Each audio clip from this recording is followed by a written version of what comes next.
In today's class, I'm going to talk about basic colored pencil techniques. The first one is called back and forth.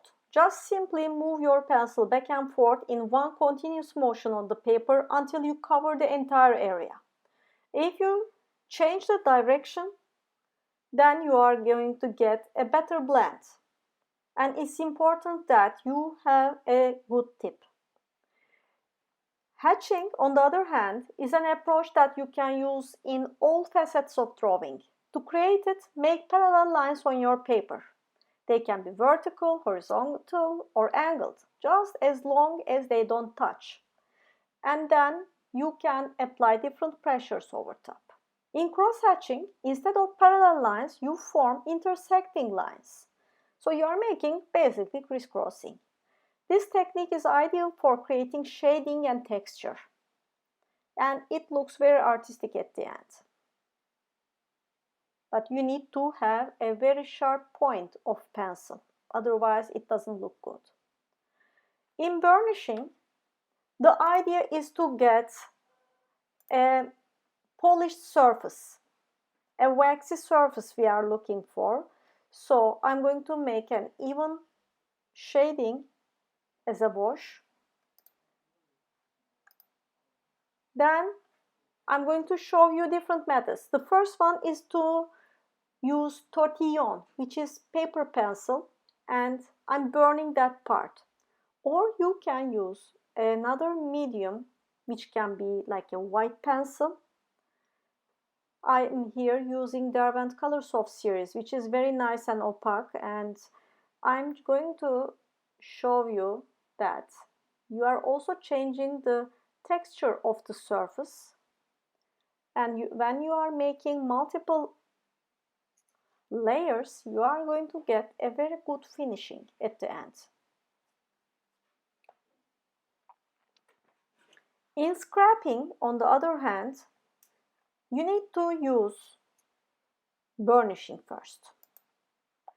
So the idea is you get a very waxy finish first, and you need to use a thick paper for that. You cannot use in a very thin paper, otherwise you are going to scratch it. Then you are going to use an X-Acto knife or a maquette knife. We are looking forward for sharp and very clean edge. Then we are going to take out some parts with that knife. This technique will probably look scratchy, so make sure you use it in places you want to be highly textured, such as animal fur. And X-Acto knives are the perfect knives for that because of their endings. And you can see that I'm getting an effect out of there. But the paper is very important. Oil or alcohol.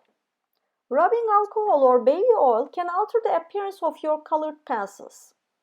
You need to be sure that you are using a strong paper like Schürrle or Bristol, and then you can take a cotton swab, soak it in either one of these materials and rub it on your drawings, and then you are going to get a very nice smooth surface. The effect will smear and blend the pigment. Or you can use a watercolor wash. So either you can basically make the first layer with watercolor, or if you are using a watercolor pencil, you can use some water and just make it with different layering. But you need to wait until it's not wet anymore.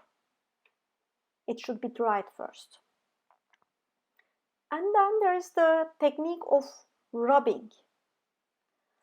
Rubbing is a technique that's like, for this one, if you want to go for this texture, you need to choose a light paper. And then basically what we do, we are just rubbing our pencils over top of the paper, and we are getting the effect. You can use with everything you see in your house or in your place, and you can get a very nice results at the end. Kids loving it. But you can use it in more versatile version, like as you can see, from a fabric cloth, or you can put a leaf under it, or like sandpaper, and you can get in no time very different effects. So but the whole paper should be very lightweight so that you can get the effects, otherwise it won't. Watercolor wash is still wet, so I'm waiting, and I'm going to put rubbing example there so that we can remember it. And then there is the light pressure, heavy pressure technique. Basically, it's about changing the pressure, and you can get different effects. You have to use all of them with pressure and different directions. Like here, I'm using a light pressure, and you can see that the color is diluted. It's lightweight, but it is even. It should be, it's very important that it should be even. And you can mix many different colors over top to get new colors. And here you see that now I'm really putting pressure on my pencil. And I'm changing the surface, I'm crushing the surface, I'm getting rid of all these white spots. You can use it as a base layer, and you can still mix with different colors, and their effects are different. And you can use multiple layers over top and do light and shadow on top. It has a very burnished surface at the end. In colored pencil, you can use many layers over top. And then there is the gradate. Basically, you are changing the pressure on the same material. Like I'm just releasing the pressure. Here now I'm going to make a gradation to the center. So I start from the corners, and I'm releasing the pressure of my pencil, and I'm getting a nicely blended one. And when you blend it in different directions, you get always a better idea about pencils. Here it is gradate with light pressure. You can do the same gradation. Basically, we are doing it with many layering, but we are going to use the same application of light pressure.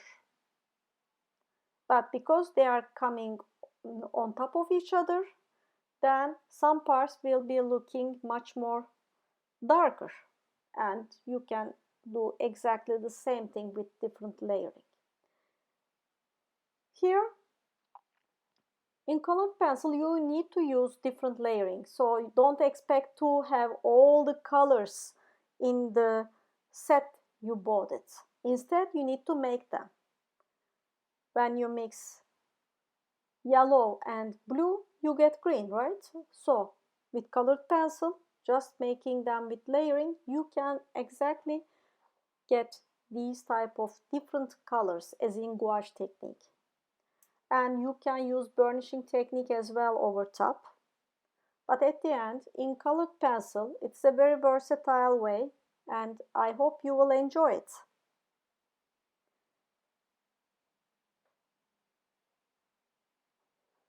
Thank you for watching.